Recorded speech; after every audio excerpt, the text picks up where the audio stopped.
Man, this week's been very weighty, to say the least, very chaotic.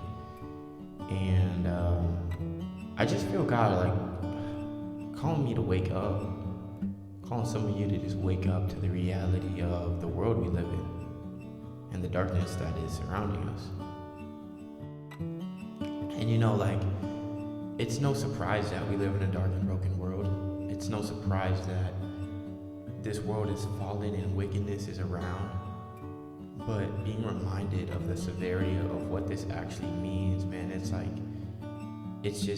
on a whole nother level. This week was just kind of filled with death and death all around me. I was just exposed to so much death. And for a moment, I felt overwhelmed, a wave of anxiety almost came over me of Lord, where are you?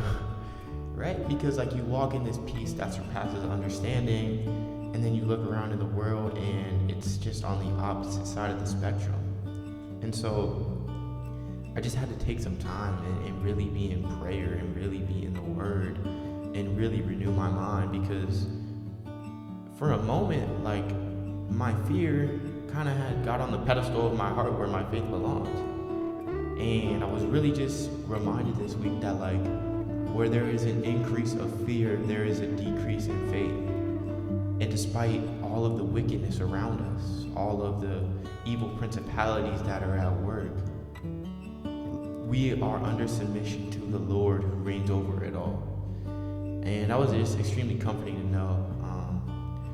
Just with the Charlie Kirk situation and this woman being stabbed in the neck, and I found out my high school counselor just got murdered, and then we're grieving for 9/11. It's just all these things that was just wow, this world is truly so broken.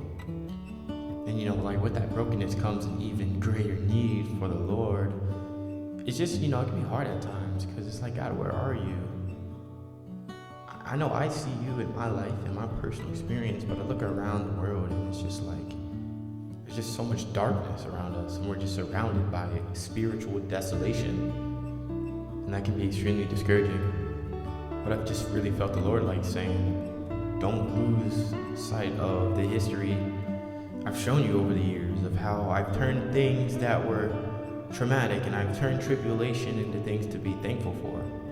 And that is just so comforting to know, man, that God is working behind the scenes when you don't see it.